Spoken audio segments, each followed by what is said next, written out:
बेटी आप रुक क्यों गईं? फेरे समाप्त नहीं हुए हैं। जानती हूँ पंडित जी, लेकिन फेरे समाप्त होने से पहले मैं अपने होने वाले पति से 2 बातें करना चाहती हूँ। फेरों के बीच रुक जाना हिंदुस्तानी रिवाज और कल्चर के खिलाफ है राधा। जो कल्चर किसी मनुष्य के आत्मसम्मान, उसकी सेल्फ रिस्पेक्ट की हिफाजत न कर सकता हो, वो कल्चर किस काम का? आप अपने पिताजी से कहिए कि वो मेरे पिताजी की पगड़ी अपने कदमों से उठाकर उनके सर पर रख दें। सुनो राधा, मेरे और तुम्हारे पिता के बीच जो वहां हो रहा है उसे वहां होने दो। मेरे तुम्हारे बीच जो यहां हो रहा है इसे मत रोको। वहां भी अपमान हो रहा है और यहां भी अपमान ही हो रहा है। बेटियां बाप की पगड़ी में लिपटी होती हैं, पगड़ी उतर जाए तो वो नंगी हो जाती हैं। इसलिए जाकर अपने पिताजी से कहिए कि जो पगड़ी उनके कदमों में है वो आपकी भी इज्जत है और उनकी भी। अपने बड़ों की बात काटना मुझे नहीं सिखाया गया। अगर आप मेरे पिताजी की इज्जत नहीं कर सकते हैं तो आपके घर में मुझे क्या इज्जत मिलेगी? मैं आपसे प्रार्थना करती हूँ, आप अपने पिताजी से कहिए कि वो मेरे पिताजी की पगड़ी उठाकर वापस उनके सर पर रख दें। और अगर ना कहूं तो? इस गठबंधन में एक चादर मेरी भी है। मैं इस गठबंधन को हवन कुंड की इस पवित्र अग्नि में जला दूंगी, जिसके फेरे लेकर आप मेरी इज्जत करने और रक्षा करने की झूठी शपथ खा रहे थे।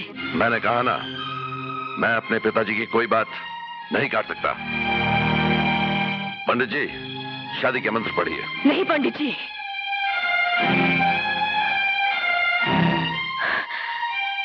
जिस शादी का आधार प्रेम न हो, मान सम्मान न हो, वो शादी शादी नहीं बल्कि हमारी संस्कृति का अपमान है।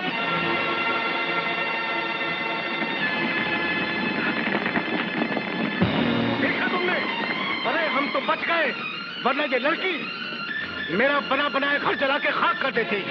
तुम अपनी बेटी के लिए कोई और लड़का ढूंढ लो, मैं बारात वापस ले जाऊं। ऐसा कहो, मेरे दरवाजे पर आई हुई बारात वापस न ले जाओ। वापस न ले जाऊं तो क्या यहाँ रुककर अपना और अपने बारातियों का अपमान कराऊं? चलो बेटे चलो यहाँ से। नहीं, मैं हाथ जोड़ता हूँ। नहीं डैडी, आप हाथ मत जोड़िए, जाने दीजिए इन्हें। ये बारात नहीं, अपना बेटा बेचने वालों की एक टोली है जो हमारे हिंदुस्तानी सभ्यता की अर्थी उठाने आई है। तुम चुप रहो।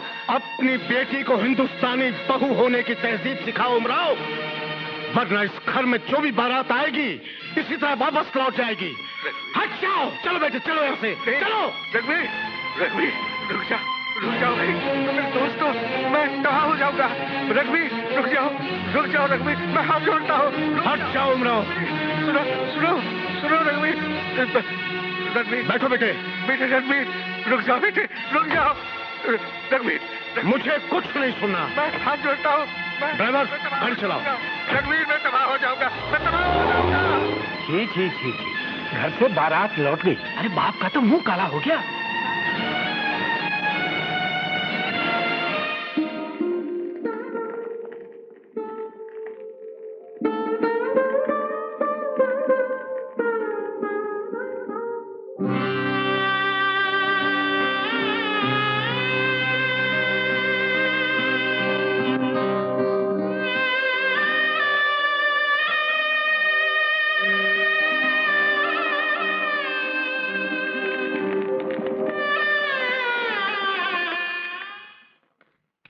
राधा, राधा,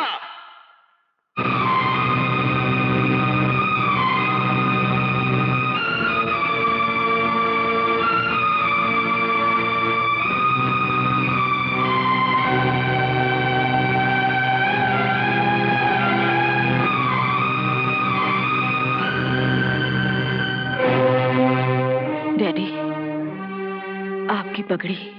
मेरी पगड़ी तो तुम्हारी बदतमीजी ने उछाल दी।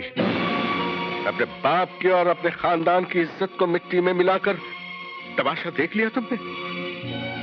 खानदानों की इज्जत का रंग इतना कच्चा नहीं होना चाहिए डैडी कि उसमें आए दिन बेटियों का खून भरना पड़े। हमारे खानदान के सदियों पुराने इतिहास में ये पहली बारात है जो हमारे दरवाजे से लौट गई। जानती हूँ डैडी, लेकिन इस खानदान के इतिहास के साथ साथ इस खानदान की बेटियों को भी इज्जत से जीने का हक मिलना चाहिए। अगर आपने मुझे पढ़ाया लिखाया ना होता तो आज ये बारात भी न लौटी होती। और बारात लौटने से हमारी क्या जिल्लत हुई है डैडी? जिल्लत तो उनकी हुई जो लौटाए गए। रघुवीर अंकल एक फेरी वाले की तरह हमारे दरवाजे पर अपना बेटा बेचने के लिए आए थे।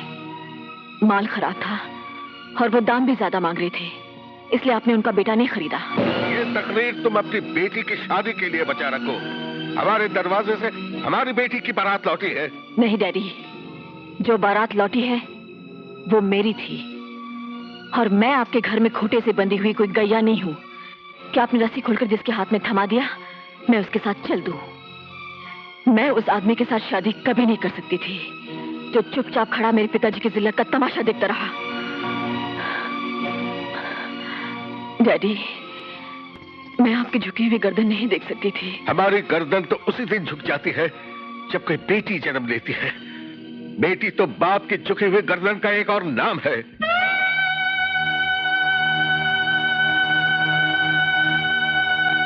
शायद इसलिए आप लोग पहले जमाने में बेटी को जन्म लेते ही जिंदा गाड़ दिया करते थे। मतलब यह कि आपने मुझे जो प्यार दिया वो प्यार नहीं, दिखावा था। मतलब यह कि मैं आपकी बेटी नहीं, अपमान हूँ जिसे आप दिल पर पत्थर रखकर झेल रहे थे।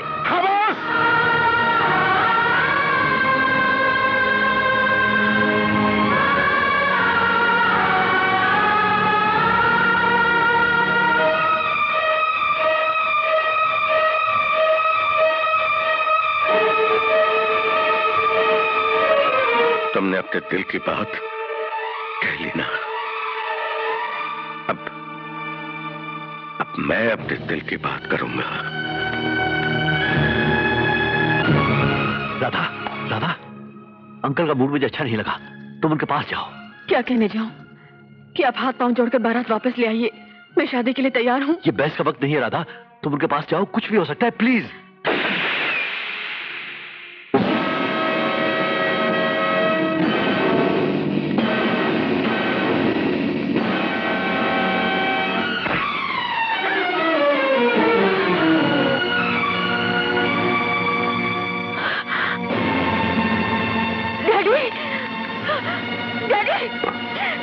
ये आपने क्या किया?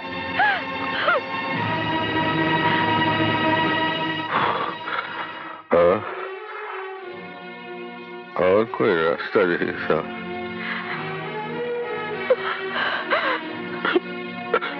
अब तुम्हारी जिंदगी सिर्फ तुम्हारी है। जो चाहो करो। कृष्ण, तुम मेरी मौत के गवाह हो।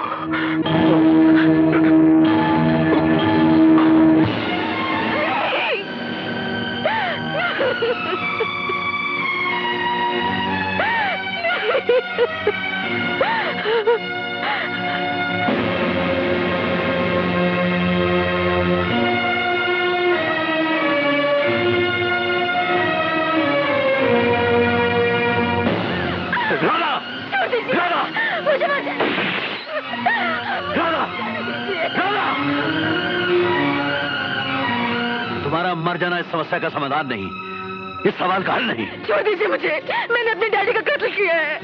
तुम्हारे डैडी ने आत्महत्या करके गलती की है और वही गलती तुम भी करने जा रही हो। और तुमसे पहले भी ना जाने कितनी लड़कियों ने शादी से पहले और शादी के बाद आत्महत्या की होगी। एक और आत्महत्या हालात को बदल नहीं सकती। जिस हाथ ने मेरे डैडी पर गोली चलाई वो उनके नहीं, वो मेरे हाथ से, वो ये हाथ से। और तुम इन हाथों से अपने आप पर गोली चलाना चाहती हो, अपने आप से लड़ाई करना चाहती हो। अगर गोली चलाना है, अगर लड़ना है तो समाज से लड़ो जिसने तुम्हारे डैडी को आत्महत्या करने पर मजबूर कर दिया। राधा, हमारी रणभूमि ये समाज है। इस समाज से बाहर जाकर, इस दुनिया से बाहर जाकर ये लड़ाई लड़ी नहीं जा सकती। और ये ना सोचो कि अगर तुम नहीं लड़ोगी तो दहेज के खिलाफ लड़ी जाने वाली लड़ाई बंद हो जाएगी। ठीक है, अगर तुम मरना ही चाहती हो तो ये लो रिवॉल्वर और खत्म कर लो अपने आप को।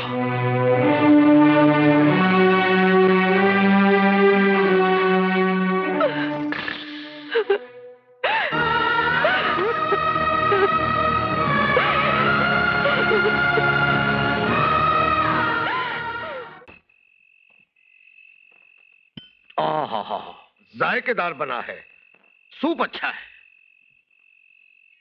अरे शुरू करो बेटे, ठंडा हो जाएगा। जिस घर में मौत हो गई हो उस घर के लोग मौत के दिन खाना नहीं खाते। हाँ हाँ वो तो ठीक है, मगर इस घर में किसकी मौत हुई है? आपको किसी ने बताया नहीं कि आपके दोस्त तुमराव सिंह जी का मर्डर हो गया है? फिजूल की बातें मत करो। अगर आप बेटी वाले होते तो आपको ये बातें फजूल नहीं लगती, मगर आप तो बेटे वाले। अरे तो क्या मैंने उससे कहा था वो आत्महत्या कर ले? देखो बेटे, मैं दुनिया वालों से अलग नहीं हूं। सभी ज्यादा से ज्यादा दहेज लेने की कोशिश करते हैं। पर दहेज लेते ही क्यों है? आपको मालूम नहीं कि दहेज लेना और देना कानून के खिलाफ है? तुम अपने इस कानून को अदालत तक ही रखो। मैं पूछता हूं, दहेज क्यों ना लें? अपने बेटे को वो पालते पोसते हैं, पढ़ाते लिखाते हैं, क्या उस पर रुपया खर्च नहीं होता? 16 बरस लंदन में क्या तुम मुफ्त रहे? आई सी, यानी आप मुझे पाल पोस नहीं रहे थे, आप मुझे पढ़ा भी नहीं रहे थे। आप मुझ पर पैसा इसलिए लगा रहे थे ताकि शादी के वक्त आप सूद के साथ सब कुछ वसूल कर सकें। क्या यही है रिश्ता मेरा और आपका? उस दिन तहजीब ने मेरी जुबान पकड़ रखी थी कि सारी दुनिया के सामने अपने डैडी की बात कैसे काटूं। लेकिन डैडी, आइंदा मैं चुप नहीं रहूंगा।